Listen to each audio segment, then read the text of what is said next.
fancy seeing you here. Even though I made this video for you to watch, but that's besides the point.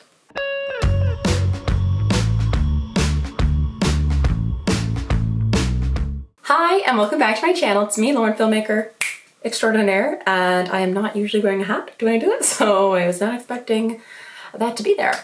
But today I am finally doing the long-awaited, by myself at least, New York Film Festival 63 video recap thoughts edition. So sit back, relax, get some popcorn, subscribe, and let's get into it. Since it's now been not quite a month since the last film I saw, but a decent amount of time, I do feel better equipped to give a more nuanced thought take versus just an immediate reaction. I did make a ton of shorts about my experiences, kind of like each weekend, little mini recaps as it was happening.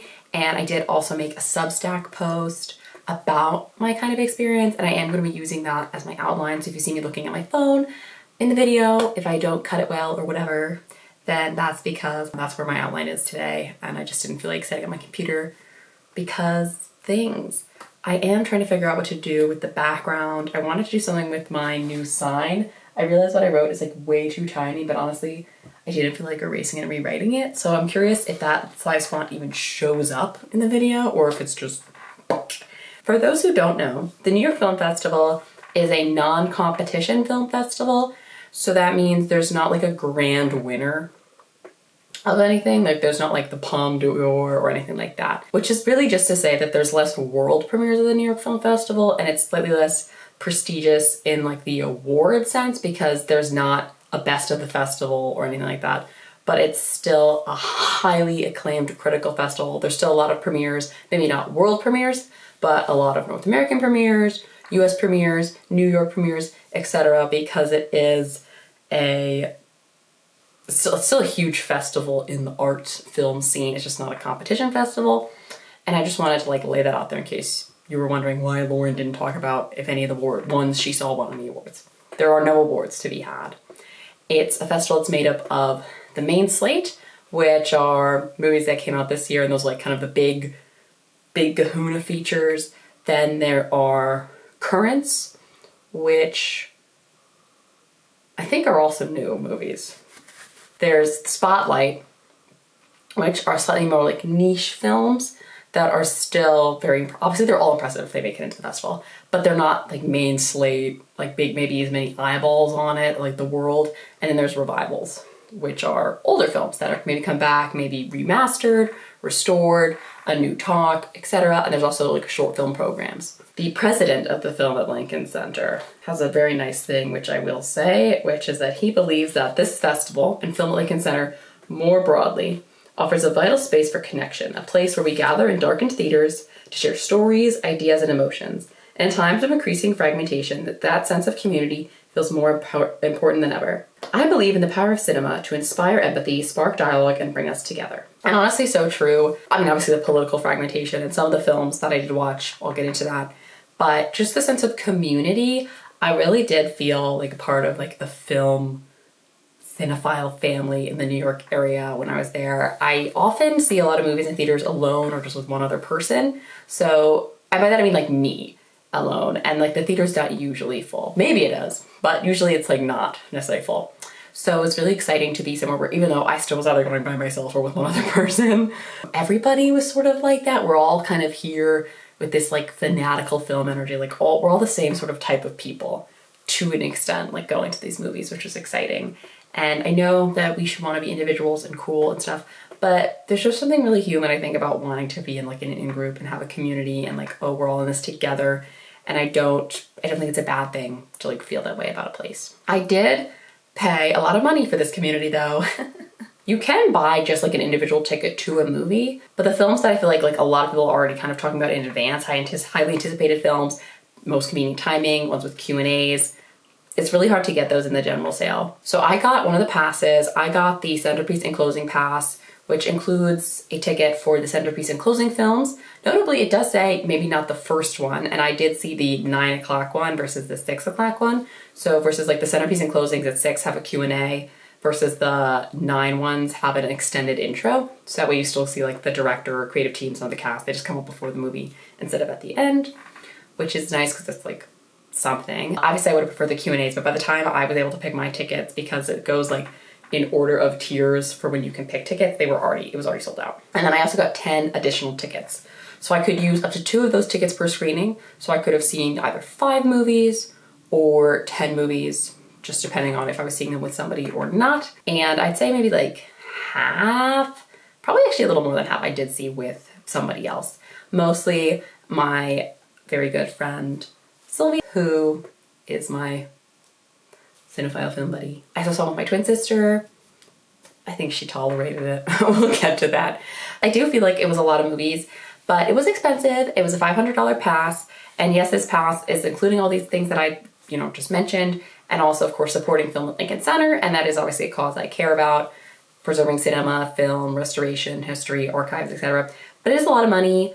And it was a big purchase for me. As I wrote in my Substack, I made a little joke about it though, because like I paid for it like in April, maybe not April, but like May, like early on, maybe even June or whatever. But like I paid for it early on, so that by the time I came to actually watching the movies in September and October, it's like girl math. The movies are free at this point. Like I'm not paying now. I do wish it could be a little more accessible, because like I was able to see pretty much every movie I wanted, just not quite exact times I wanted. But I had to pay a lot of money to accomplish that.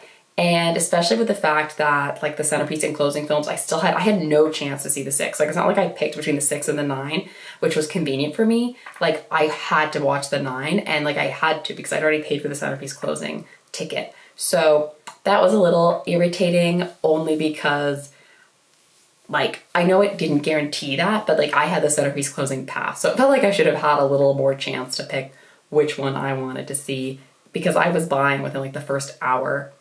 I mean, maybe I would have bought earlier, but I was in the queue for like 50 minutes, it felt like, which I purchased my tickets. But like, they opened at 12, like I was ready for the sale, right? Overall, I do think it was worth it to pay what I did for the experience. I just will probably have to take that in consideration next year if I want to bother to try to do one of the centerpiece closing passes, or just get the 12 pass or the 10 pass and just kind of like avoid the centerpiece closing, because even though those movies were really good, like my favorite film of the festival was not one of those 2 movies. And then I don't have to deal with like, well, now I'm stuck watching 2 movies at 9 p.m. Which if I lived in New York City, wouldn't really be such a big deal. And one of them I did then stay overnight with my friends, but like I live in New Jersey, so for the most part when I was going in, like I was going in and then back to New Jersey every time. So I did try to do some double features when possible, because it just like, it gets a lot, and not even necessarily a lot of like money, but it's a lot of time, it's a lot of energy. So for a couple weeks, like I was really just like cranking, like go, go, go. And again, like I love movies, I love cinema, I was happy to do that, but I was also really tired at the end, and yeah, I was just like, I was burnt out, I was really tired, and then I was also along with like working as well. One final note before we begin, I am definitely going to butcher some people's names pronunciation-wise. I apologize in advance. September 27th was the first day of the festival that I was watching movies, and that was the second day of the festival overall. I did 2 movies that day, The Secret Agent by Kleber Mendico-Filho and The Mastermind by Kelly Reichardt. And The Mastermind started at 9:15, I believe, and The Secret Agent was like at 5 p.m. So both of these movies were long. My mini bullet points for my Substack: 4 stars for The Secret Agent. You will be invested for the entire 2 hours and 40 minutes. 3.5 stars for The Mastermind. This 1 hour 50-minute film felt as long as the 2 hour 40-minute film. And that is true. The Secret Agent was insane, like really, really good. I was so invested the whole time. Like it was an approaching 3-hour movie. It did not really feel that long to me, honestly. Like I literally said, as I said in my note, the almost approaching 3-hour movie felt like the same length as the 2-hour movie, right? Like I was invested the whole time. It was really beautifully shot. The acting was incredible. And the way they told the story in like 2 different timelines is always interesting to me. I love different like timelines and revealing the narrative in certain ways and what you choose to reveal in like the present versus the past, or the present versus the future, etc. It's just really interesting to me. I would highly recommend. There was one very like weird scene, I would say, that I will give like a trigger sort of warning for gruesomeness, where there's like a leg that is moving. My friend who saw the movie with me, she said as soon as she saw the leg, she knew it was going to move because she's seen some of this director's other works. I hadn't before, so I didn't know that the leg was going to start moving on its own. So I was really, I was taken aback. Okay, I was taken aback. There were really only 2 sort of sequences in the whole film festival that had me like shook it to my core. This was one of them, okay? This was one of them. The other one was later with Marty Supreme. We'll talk about that later. This, I was like, what's happening right now? Although it takes place in Brazil in the 70s, politically, with kind of being on the run, corruption in the state, things being covered up, it's always timely, but it does feel especially timely now in this current state where the US, and it seems like a lot of the world, is kind of sliding towards fascism. We're trying to like, some of us at least, are trying to stop that, try to, ignite democracy, maybe democratic socialism, So I definitely felt very like poignant. And the score I thought was also really interesting. The only thing that kind of happened that really took me out of the movie, the whole almost 3 hours of the movie, was that there was a little bit where the audio cut out. And if it was a movie that was in English with no closed captions, that would have been really annoying because I wouldn't have understood what anyone was saying because I couldn't hear, right? But because the movie actually had subtitles, because it wasn't in English, like I could still read any of the dialogue that was happening, and it was only a couple of minutes. So I missed out on some of the like really good score, but it was fine. Some of the audience I thought acted like total like babies and were like making jokes and like being really annoying about it and being like, do they know? And it's like, they obviously know. I'm confident Film at Lincoln Center knows that the audio cut out, okay? Like they know. And they fixed it. It really didn't take that long. It didn't ruin the movie. It didn't ruin the plot. Like nothing was taken away. I mean, yes, obviously it was designed to have sound, but it's not like we missed a big plot reveal or something because we couldn't hear anything. That was not the issue. I used to be like really very liberal with my 5 stars on Letterboxd. I am trying a bit harder to be a little more not just giving a bunch of 5 stars. So this one I did give 4 stars. I thought it was an amazing film. I did think there were a couple things that just like I didn't love with the narrative. Although I love playing with time, as I said, I didn't like particular choices necessarily that this film made with what they chose to reveal when. However, this was like a really big thing where I actually told my friend, I was like, I don't like what they did. And then she was like, I did because blah, blah, blah. All right, I am going to spoil it, okay? If you don't want the spoiler for The Secret Agent, skip to this timestamp now, okay? 3, 2, 1. The main guy dies, okay? He dies. He is killed. And the whole movie, like in his timeline, we're seeing, oh, does he get out? Like, does he escape Brazil? Does he escape with his son? Like, does he get out of this like corrupt regime? And you find out that he dies. He does not get out by a newspaper clipping that like the other timeline sees. And I really didn't like that because like I've been so invested in this guy. And then we find out that he died. Like we don't get to witness that. We don't get to be there with him in his final moments. And I told my friend, I was ignoring her while we were kind of waiting for the Q&A to start. And she's like, I really like it. Now she is a librarian, archivist, for some context. But she's like, I really like it because it just shows like, he's like this whole life in the movie, but he's just like this guy in the newspaper, like ultimately, like poof. And very discerning of her to say, but I was like, meh. But then the director also like really agreed with that. That's what he was thinking, and about how, like we are all like our own little main characters, we have all this energy, but like ultimately we're just kind of like forgotten pieces of the wind in a sense, like in the grand scheme of humanity. I was still annoyed though that was like that narrative choice. I felt like emotionally it made the ending fall flatter for me, although it did have a very like important cognitive meaning. But personally, like audience-wise watching it, I felt kind of like robbed. So I robbed the movie of a star. Then we have The Mastermind. Now, The Mastermind was described as like an anti-thriller art heist. And I thought my twin might like it because art heist and Josh O'Connor, and I don't know if she really knows Josh O'Connor, but he's like a good actor that I know of, right? So I thought like we'll give this one a go. She did not like the movie. And I gave it 3.5 stars, mostly because I liked it. I didn't love it, but I liked it. And I thought like structurally it was really interesting, and the shots I thought were really nice. Some of the takes were a little I was like, okay, we can cut now, we can cut.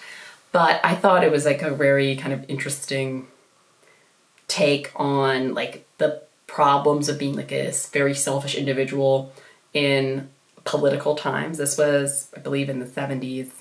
Yeah, this was the 70s, but in America. So we have this kind of like middle class suburban dude who steals art. He does art heists. And I thought the movie was like mostly going to be about the art heist, but it's really mostly the aftermath of the art heist. So like the collapse of this guy's life. And he's trying so hard not to get involved with like anything beyond himself. Like he barely is involved with his family. He's not involved politically. This is all to his own detriment. And I think that's kind of what the movie is also saying, that like if you're so like self-absorbed with your own ideas of what like will help you and your ideas of greatness and what you can accomplish, like you're only going to be sunk down. Focusing so much on yourself will only ruin you and your loved ones. Like you have to think bigger. You have to think community-wise.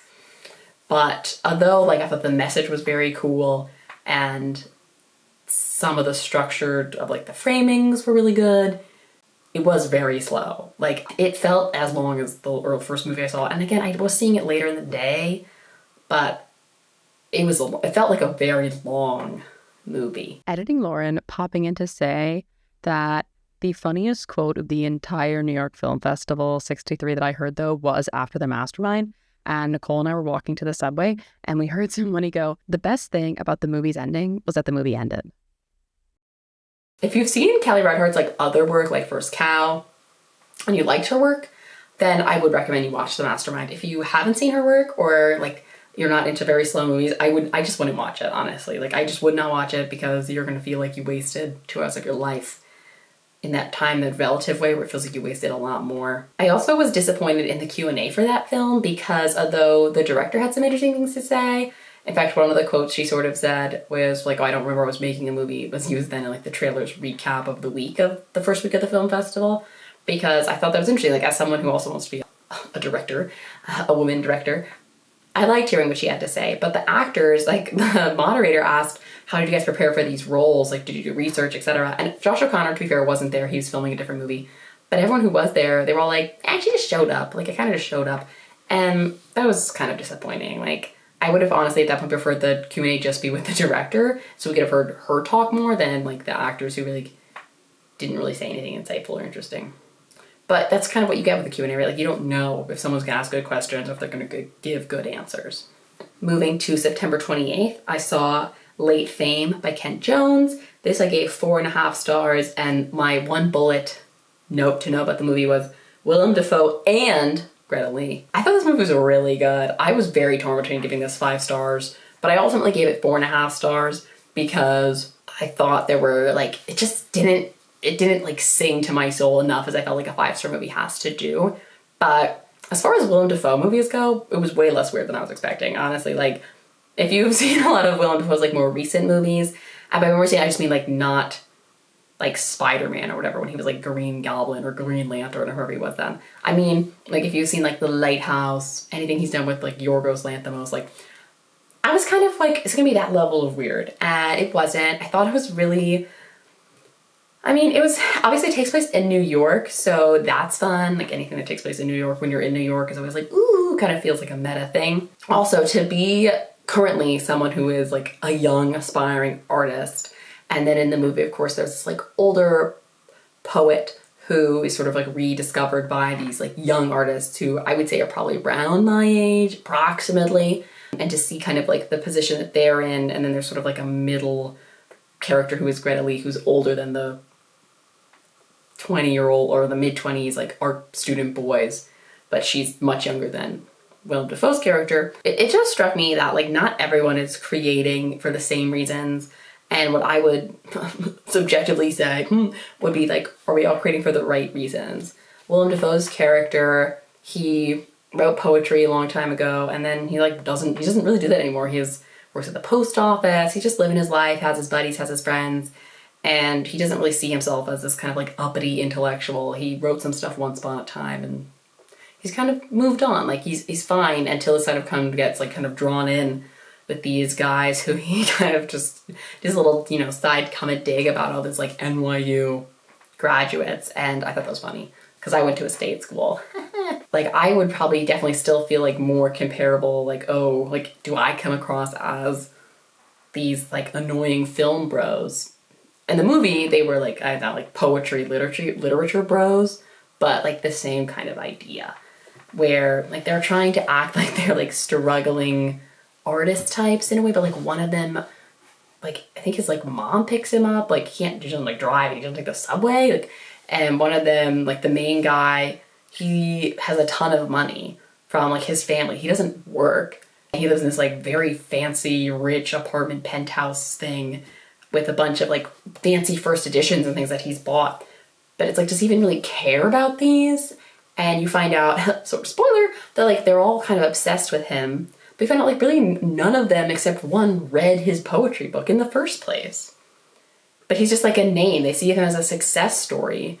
They don't actually care about his art. They just care that he did it, right? That he did something.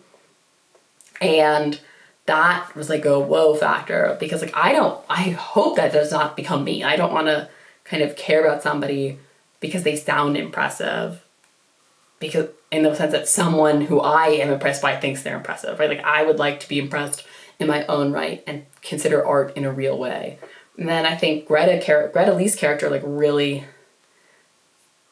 like fills that space, because she's an actress and she's really trying to make it. She's trying to make it in the city. She's trying to make it.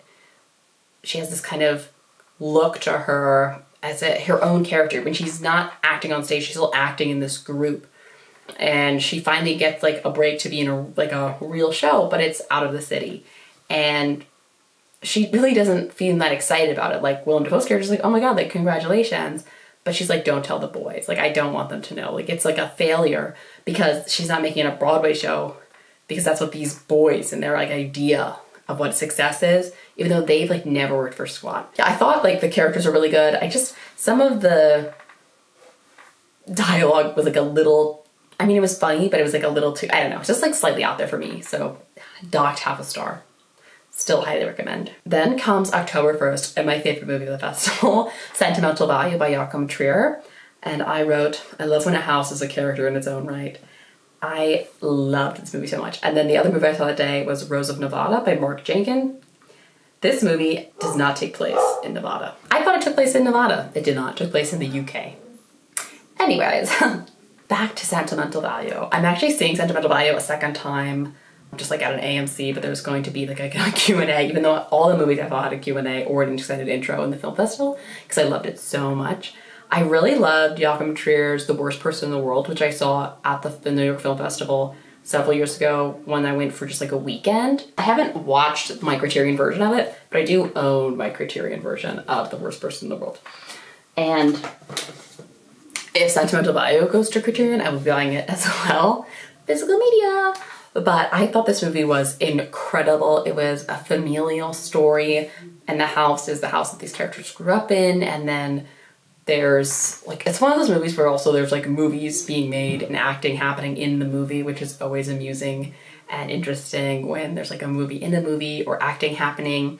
There's a sister relationship, and as someone who has two sisters, it really resonated with me. I feel like even though I believe Five is a movie, amazing movie, Elle Fanning was in it, she was really good. I do sort of feel like there's less I can almost say about the movie versus like I just waxed way on about Late Fame.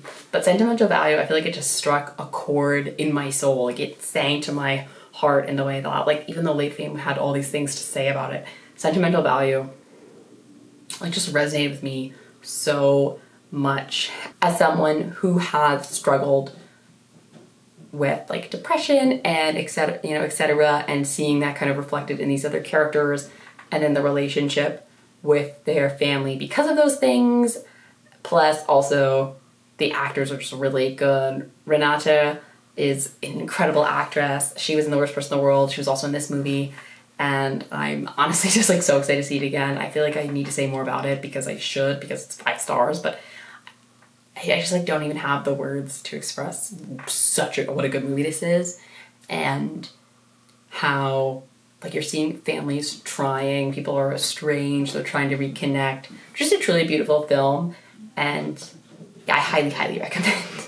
Rose of Nevada, I gave 4 stars. I almost gave it 3 stars, actually, because the plot was like a little out there. Because it's like a sci-fi movie, and I thought it was a sci-fi movie in Nevada, and I don't know, honestly, maybe I thought it had to do with aliens. I really didn't do that much research on it. I saw that it had Callum Turner and, oh my god, and George Harris, 2 actors who I think are relatively attractive and, you know, youngish. So I was like, I want to see this movie. And my friend was like, I like sci-fi, so cool. It was very good. I was just like, the plot was not what I was expecting. And like 2/3 of the movie, I was like, oh my god, am I going to regret watching this movie? Because it's like these 2 men who have different home lives. Like one has a wife, a baby, or I guess a toddler, like, and the other one doesn't really seem to have a home. He like lives in the dock area, and they both go on this fishing boat because they both need money to accomplish something in their lives. Obviously one guy has like no money at all, and the other one, he needs to, you know, he wants to provide a better life for his family, and the roof is broken. Then there's some time travel things happening, and it's like a loop starts going on, and some people almost seem aware of the time loop and some people don't, and it sort of feels like one character sort of sets up for this loop to happen, and they're happy about it, even though because of like their own personal gain, versus the guy who had a family, like they sort of knew he had a family and they let him go on this trip anyways. So the ending was interesting. Is like, is the loop gonna break? Is the loop gonna keep continuing onwards in new editions? It's kind of hard to explain, but it's just like a really interesting movie. And I was also impressed because Mark Jenkins, he did all, like pretty much the whole movie. He like shot the movie, wrote the script, did the editing, composed the score, like highly invested director doing like all these different things. It's just impressive, crazy. It was shot on film, and it was also like a Bolex. So there was no audio done on set. Like all the speaking, anything that was done later was all done in ADR because the Bolex is like, you know, it's making noise. And it's just like, oh wow, that's like really, really impressive and cool. Like I used a Bolex in college, right? I actually got my film right here, in fact. But just really impressive. And there's also so many shots in the film of other sort of things, like not, like kind of setting the state, this like little things around the world of the film that almost don't seem that important, but obviously make up this whole life, this whole universe, this whole world of these 2 characters, of this town that sort of seems like it's lost its way. Really interesting movie, and I ultimately gave it 4 stars because it made me think a lot. But initially I was thinking 3 stars because the plot did sort of lose me. But I think it called me back up, and then as more time passed, I felt like I understood it like additionally more as well. On to October 2nd, I did another double feature. I watched The Sound of Falling by Masha Shalinsky, which I gave 4 stars and said, you will be wondering who was alive and who was dead the whole time. And then It Was Just an Accident by Jafar Pahani. And I did not rate this film. I'm not saying it was 0 stars. Absolutely not. I just did not know how to give it a star rating. I felt like I couldn't. And my sentence about it is surprisingly comedic moments, and then the movie punches you in the gut. Sound of Falling takes place in, I believe, like Northwest Germany, and it covers sort of 4 generations of women in a family. Like they're all kind of connected, and there's a big house again. And they're kind of the house is not a character necessarily, but it's a like remaining feature, and it kind of grounds the whole movie. This house and this area and these women. And I did miss the first couple minutes of it because I had messed up the time on my calendar and I was like literally running, but only like the first couple minutes. I would also like to add that the movies are not all held in the same place. Technically, there are venues across all 5 boroughs, but most of them are held around Lincoln Center, where the film at Lincoln Center is based. There is Alice Tully Hall, which is the really big theater, and that's the only venue for the film festival where you get an assigned seat. You don't pick the seat, you just get an assigned seat with your ticket. The other ones, the Eleanor Monroe Center and the Walter Reed Theater in the area, you have to get there like in line even with a ticket, and then you're set like kind of first come, first served for picking a seat. So for all the ones in Alice Tully Hall, which were honestly the majority of the films that I saw, I didn't have to worry about getting there at a particular time ahead of the start time of the movie, but a few of them were at Walter Reed, and then I really had to try to get there earlier so I could get a good seat. Sound of Falling, for example, the one I ran late to, was one in Walter Reed. So that was great. Sat in the back. So although maybe someone will be like, oh, well, if you'd seen the first 2 minutes, you would have known. But like based off who I was kind of talking to and the questions that people were asking in the Q&A, I felt like we were all on the same page. Really good movie. Very depressing. I do think maybe if you're a man, maybe slightly less depressing. But as a woman, to witness these women, most of the characters were all like young girls. Not exactly, but pretty much they're all like younger, I'd say like elementary school to maybe high school age, except for kind of one character who's an older woman. But she also was one of the younger girls. Like it's all connected. There's so much pain in all of their lives, whether it's the threat of war or illness or abuse, sexual abuse. There's just so much suffering that is happening in all of their lives, and death. And like one of the characters, you really never get to know her at all, and it almost feels like, why are we saying this is about 4 generations when like this sort of missing generation, like we hear nothing about?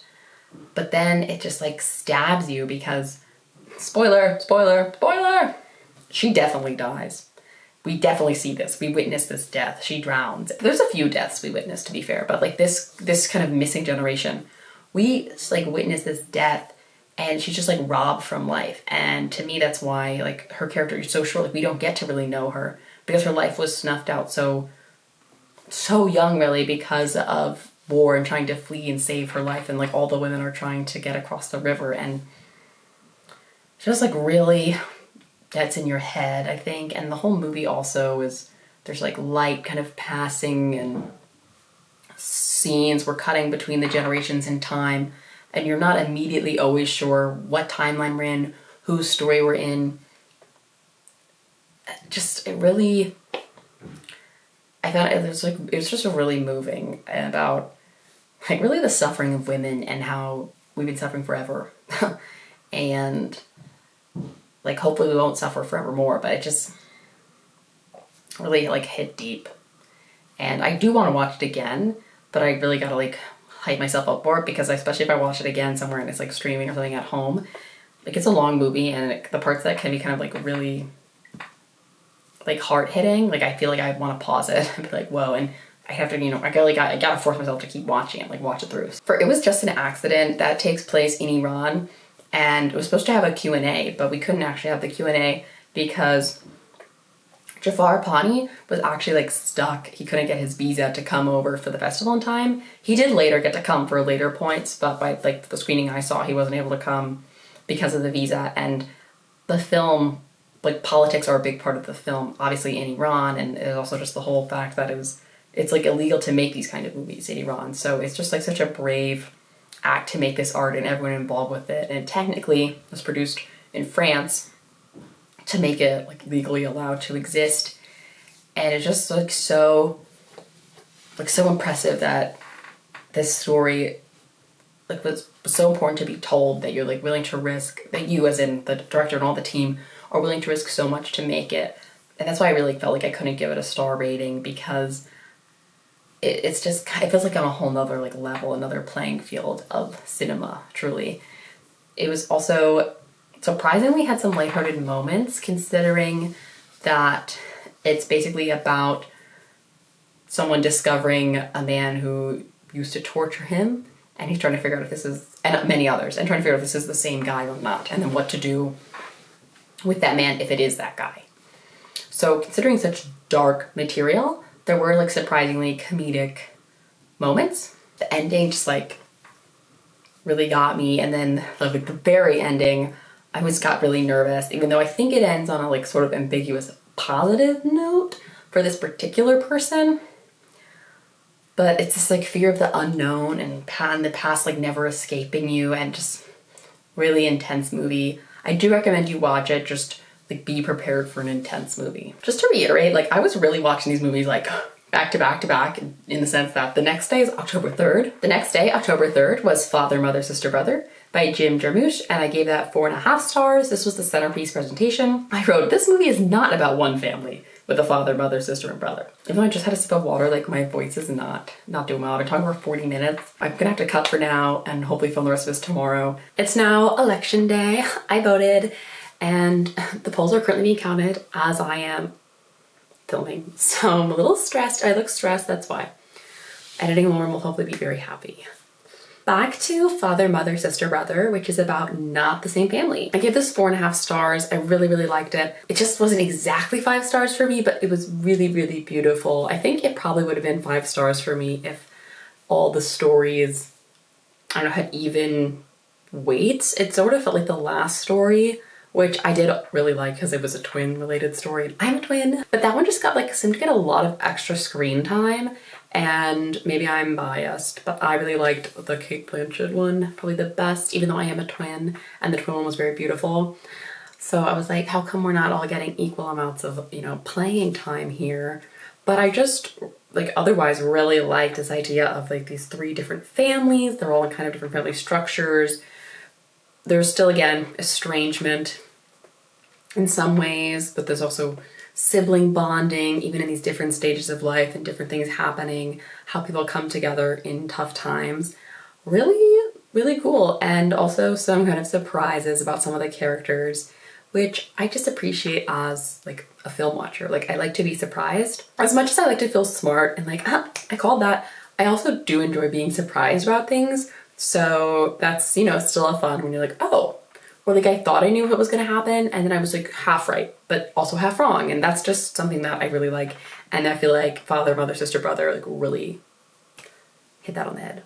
On to the next day, we have October 4th with Two Prosecutors by Sergei Loznitsa. This one I gave 3.5 stars, and I wrote, there is sadly not a courtroom scene in this movie. I really was hoping for dramatic USSR Russian courtroom scene. That did not happen at all. No courtroom scenes. We did go to a courthouse, but we weren't in the courtroom. They were like in the offices.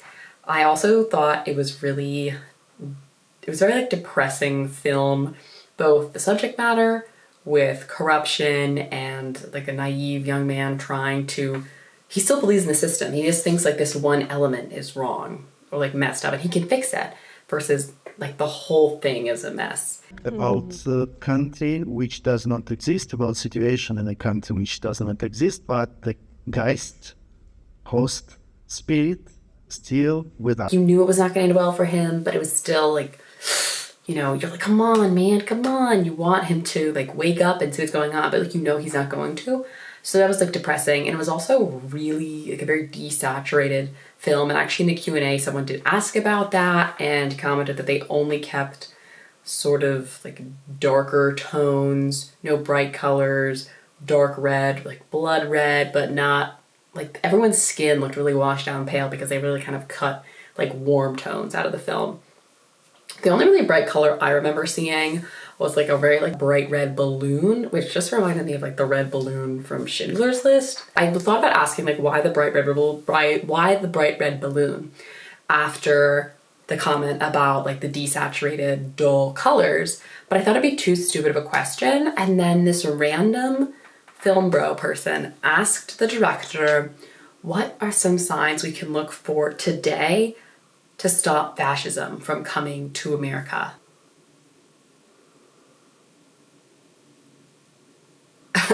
Everyone was like, she's here. We're trying to fight. We gotta fight this now. The director, to his credit, sort of gave the guy almost a moment to like reframe the question. It was just such an awkward moment. He was like, well, we have to like, what are signs of fascism? Like, how can we fight it? He's like, well, controlling multiple branches of government, like authoritarian, like all these things that are like obviously happening in the US and other parts of the world. So it's just crazy that this random guy, I genuinely believe he authentically asked that question, like thinking we need to prevent this from happening and not thinking it's already here. Like I do genuinely believe that's what he thought. And that was just crazy to me. So I know I said earlier, like I love being in this film community. We're not all the same, okay? Maybe you're thinking, wow, Lauren is a real there's not really film sis, like uppity person. And maybe you have the right to think that, but I have the right to think that this guy asked a dumb question. And it made me feel like I should have asked my question, but then we ran out of time. Because my question that didn't feel so dumb, to be honest. I will not be watching this movie again, I don't think, because even though I thought the actor, like the main actor, was really good, it was just like a soul-crushing film to watch. October 5th, the next day, I watched The Fence by Claire Denis, and I gave that 4 stars, and I wrote, Tom Blythe is such a good bad guy. Admittedly, I was also majorly fangirling over Tom Blythe, like just in general. In the intro, the Q&A, during the movie, he does play, like, I would say a bad guy. Since like all the white guys are all sort of bad guys in The Fence, because it takes place in West Africa, and there's these like white guys basically exploiting the local communities, their labor, their resources, and they don't really care if someone gets hurt or wounded because they just pay them off, except for this guy's like, I want my brother. So that's kind of the premise. And we have, you know, Tom Blythe's character, who's the idiot, power-hungry, younger white man who like thinks he can make it all happen, and he's helped the other white guys, so they need to help him now, and really not a good guy. When I say really not a good guy, I actually mean despicable guy, horrible guy. Great acting, though. Wonderful acting. And there was also this character of a woman who was the older white man's, like, fiancé wife character. He said, like, my wife's kind, but then he called her his fiancé, so whatever. This woman. And she kind of plays into this naivety, innocence, confusion. She has one idea of this man, and then she's seeing him in this new element. And she's sort of a character that I feel like if maybe I wasn't a woman, maybe I would have found her really annoying, especially in the beginning.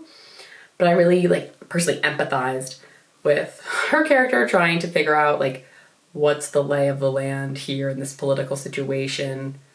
How can I survive here?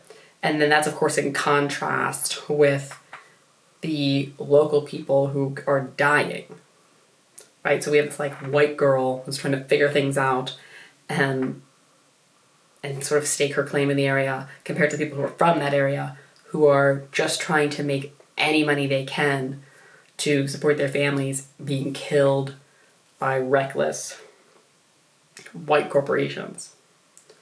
So that was I don't know, a soul-searching moment, because I have initially, as I said, I was kind of empathizing with this character because otherwise there were no young women in the movie at all. So just kind of a oh boy moment. And the lead actor, he was phenomenal. He was incredible. His aura was just top notch. Then we have October 6th. This is the next day. And this was the surprise screening, the secret screening, however you want to call it. And this is Marty Supreme by Josh Safdie. And I gave this movie 4 stars. And I said, this movie has the weirdest title sequence you will ever see. And this is a spoiler, okay? If you do not want the Marty Supreme title sequence spoiler, please go to this timestamp, because obviously this movie doesn't come out for several months. Okay, it's like a conception intro sequence.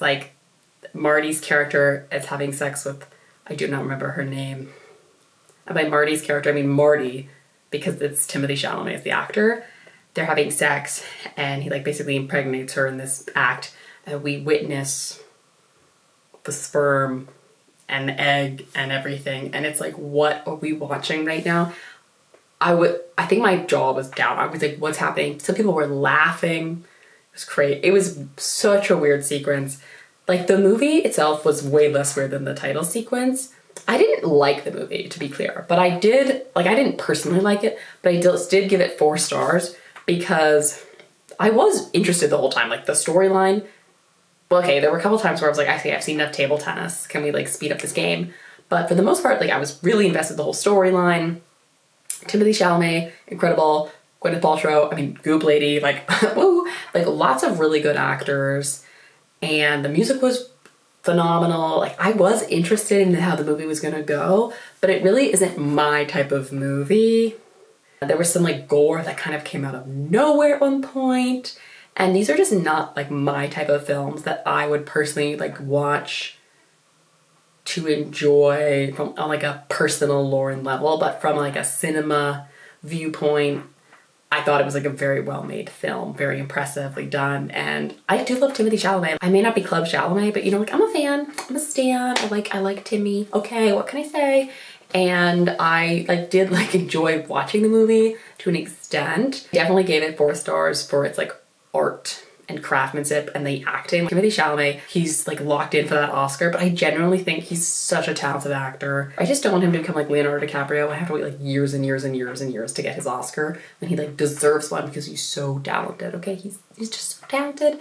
The movie itself, I do not plan on seeing again because I don't need that title sequence again. I don't need some of those weird gory moments again. I also, some of the jokes that they made, like yes, the story that like Marty's character is Jewish and Josh Safdie is a Jewish like filmmaker, but some of the jokes were just like, oh my God, like I would, you know, even me with my like Jewish cultural heritage and stuff like relatives, like I would not make that kind of joke. So it just was like, whoa. There were just a couple things that like I don't need to watch the movie again. But if you like some of the other like Safdie movies, definitely, like my friend was like, if you like Uncut Gems, like you'll like this movie, like that kind of thing. I actually haven't seen Uncut Gems, so that's why I can't speak to my personal take on it. But it's definitely a movie that if you love movies, you should watch.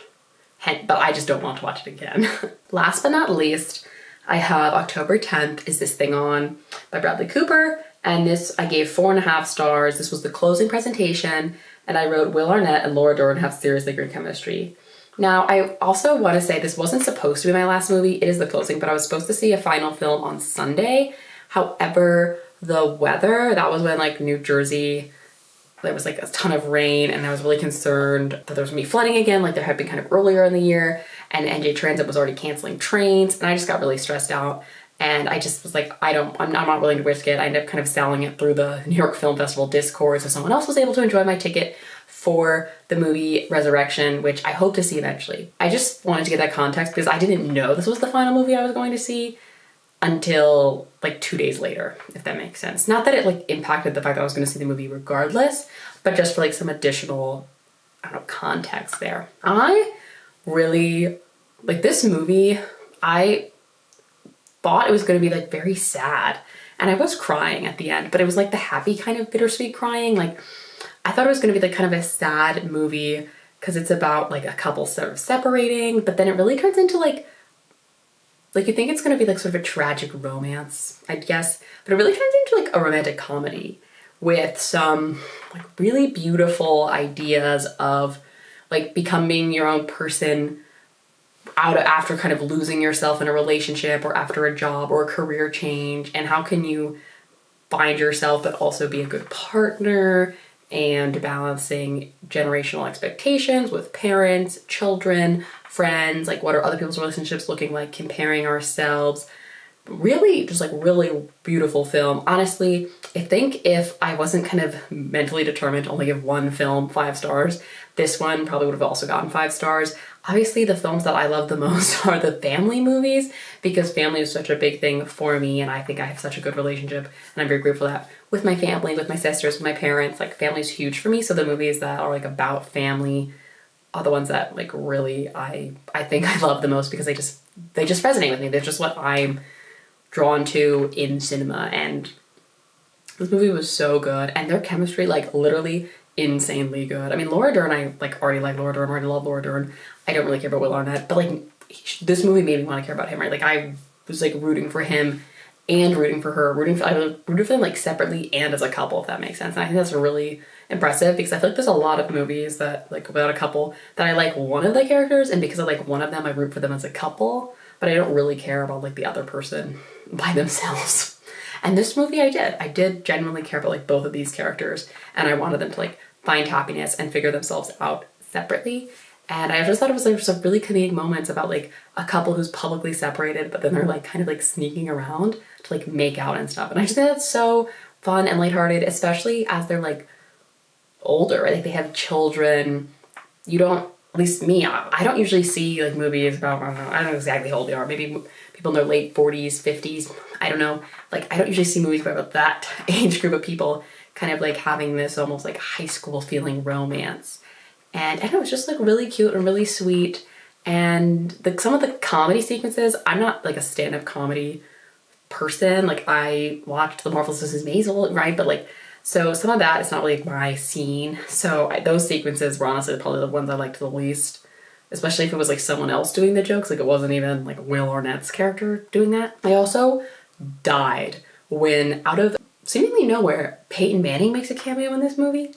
Like, I was like, you gotta think, Bradley Cooper, like, how do you know Peyton Manning? Like, how did you get him to be in this movie? Bradley Cooper also plays like an insane character in this film, and I really like that he didn't, like, give himself like the star role. Like, he definitely, I think, knows like his abilities and recognized like what Will and Laura could do, and he could play a role that had a purpose in its own right, being a supporting character, and I think that's very impressive.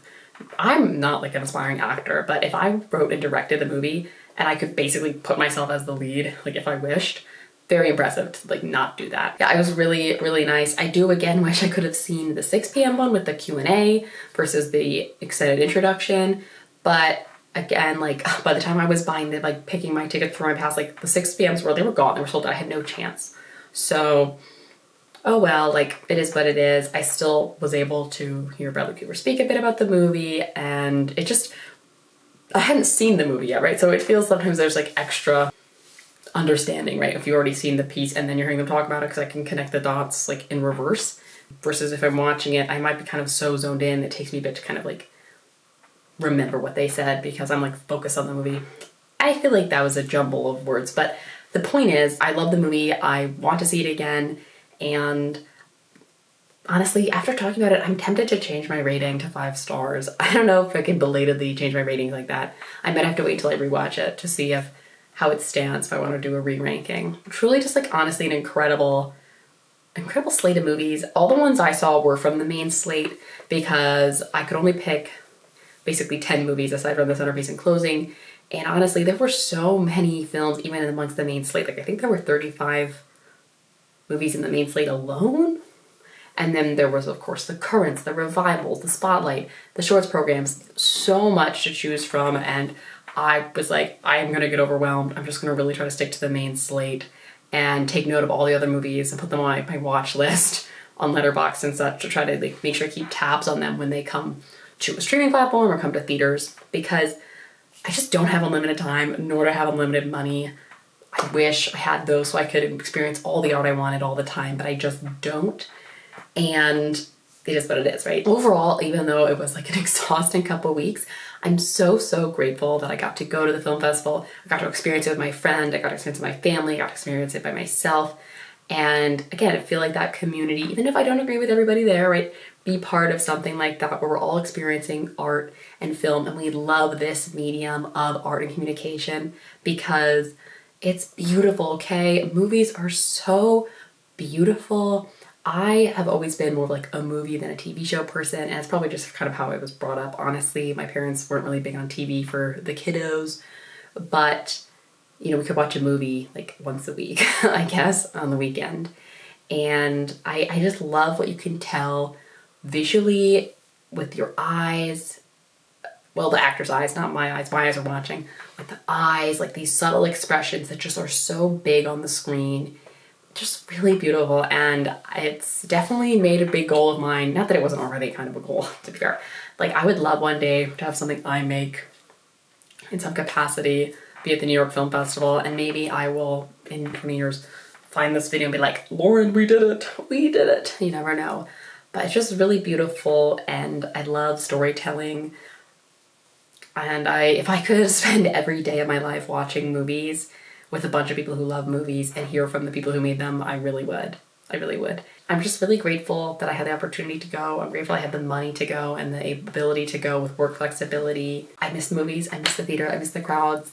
And if you still are like against movie theaters, you just got to keep going, because you can put your phone away. You have to put your phone away, right? You have to be in the zone, focused on the art. If it's a bad movie, you can laugh about it. If it's a great movie, you can cry about it, right? It's all a win, basically. With that being said, if there's anything you felt like I didn't mention or discuss that you were interested in learning about my experience at the film festival and like my ideas on these movies, please let me know in the comments down below.